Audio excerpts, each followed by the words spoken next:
Well, it is almost eclipse season again, ladies and gentlemen, so we have a lot to talk about for this first total lunar eclipse happening in the sign of Virgo.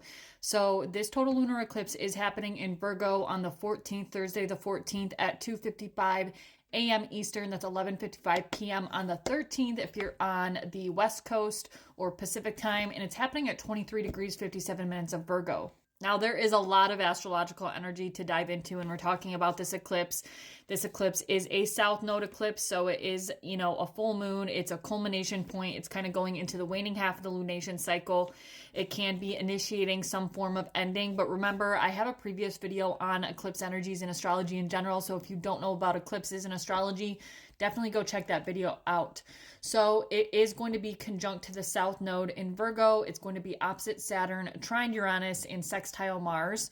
The ruler, of course, of this eclipse is going to be Mercury. Mercury is in Aries at 9 degrees, conjunct to Venus retrograde. We also have Mercury, which is stationary retrograde on the day of this eclipse. So very close to this eclipse, Mercury is pretty much at a dead stop, getting ready to retrograde. And Saturn's conjunct the sun. We have a big pileup of planets in Pisces. There is just a lot of energy for this eclipse in general and for this eclipse cycle. Now, because this is a full moon lunar eclipse, it's also conjunct the south node, so those two energies kind of align with each other.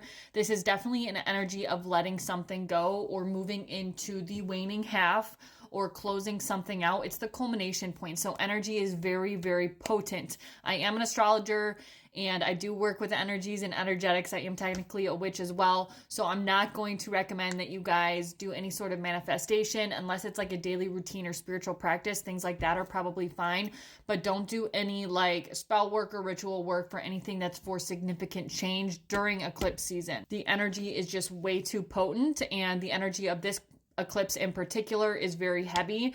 A lot of energies from the past are going to be brought up. So, there is a lot of subconscious energy that's being brought to the forefront right now. And a lot of the energy that we're headed towards where the North Node is in Pisces with Neptune at 29 degrees of Pisces. Neptune is getting ready to ingress into the sign of Aries.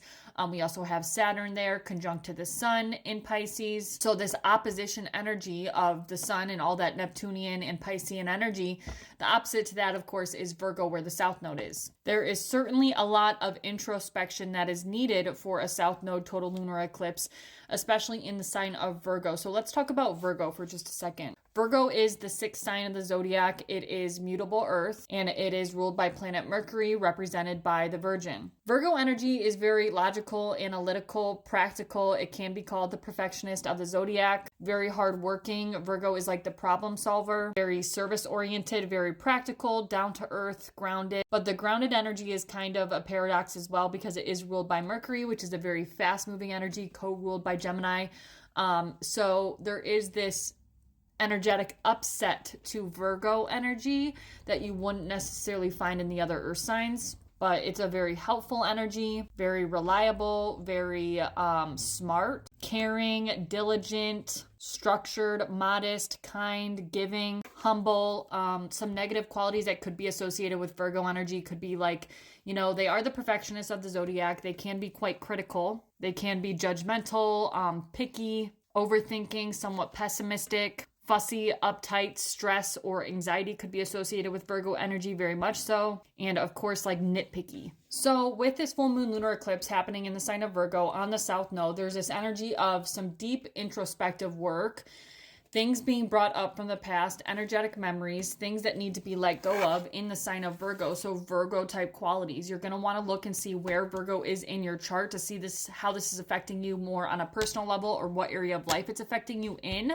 But think of those Virgo themes in accordance with the house that it's happening for you at 23 degrees of Virgo. I'm not going to lie to you, this is a very heavy energy, especially with the opposition to Saturn and the sun. Of course, with a full moon or a lunar eclipse, it's always going to be an exact opposition with the sun and the moon, but the sun is conjunct to Saturn and Pisces. This Pisces energy is where we're supposed to be headed collectively, and it can be very uncomfortable with the North Node there, also with Saturn and Neptune there and the sun there. With an opposition to Saturn to a full moon lunar eclipse, this can be very restricting to our emotions. It can really be asking us to grow up in a lot of ways and hone down on our responsibilities and what we need to take responsibility for. So what things do we need to take responsibility for purging or letting go that could be negatively impacting us moving forward towards where we're meant to go right now collectively at the North Node in Pisces. So what is holding us back from our spiritual growth, connecting to our intuition, our connection with God and the divine, and our spiritual advancement? Saturn is essentially trying to get you to see the reality of the situation. It's a very sobering energy, especially conjunct to the sun. It can almost be like this restriction of who you truly are. Remember, Pisces is this energy of like dissolving and merging and like the essence of death, right? You're ending a cycle in order to begin a new one. So that requires you to fully surrender to something. This is just coming to me intuitively, but it's like almost like this loss of sense of identity because of the sun there in Pisces conjunct to Saturn. But Saturn is trying to get you to realize something, that you need to let go of something in order to fully surrender or submerge yourself into whatever this next level of existence is. It's definitely a draining feeling, but it's asking you for resilience and diligence moving forward in order to get to where you're meant to go, which initially is going to require a lot of growth and maturity to get you to realize what you do need to purge and let go of, what you have outgrown, and what can ultimately be left in the past. You know, what are just distant memories that are no longer being helpful to you or no longer serving you or your community or the collective as a whole, right? I'm going to be talking more about this in further videos. This is just the start of this, but let me just end this by saying this is a very, very powerful eclipse season, and this is a very powerful eclipse to start us off because it's a total full moon lunar eclipse happening on the south node. Mercury is stationary. Venus is conjunct to the ruler of this eclipse and is retrograde. And there's just a lot of energy. You know, Venus retrograde is a big one right now because it happens only once every 18 months. So all of the divine feminines in the world are feeling this Venusian retrograde activity, which I have another video on that. So if you haven't seen it, go check that out. But I mean, obviously, even if you're not a divine feminine, we all have masculine and feminine within us. So we're probably all feeling that Venus retrograde. I just have noticed that divine feminines definitely feel Venus retrograde on a more personal level than maybe say the masculines do. But there is a lot of astrological energy going on. The outer planets are all at the edges of signs. Neptune's getting ready to ingress into Aries. Uranus is getting ready to ingress into Gemini. And Pluto just entered Aquarius. So there is a lot of energy throughout the rest of this year and going into 2026 as well. It's just going to keep intensifying even more so. So buckle up, y'all. Happy eclipse season. Happy full moon lunar eclipse in Virgo. Personal readings can be found at the link in you know where for astrology and tarot. I also have a free mini ebook up there called The History of Tarot. If you're interested in that, it's 100% free.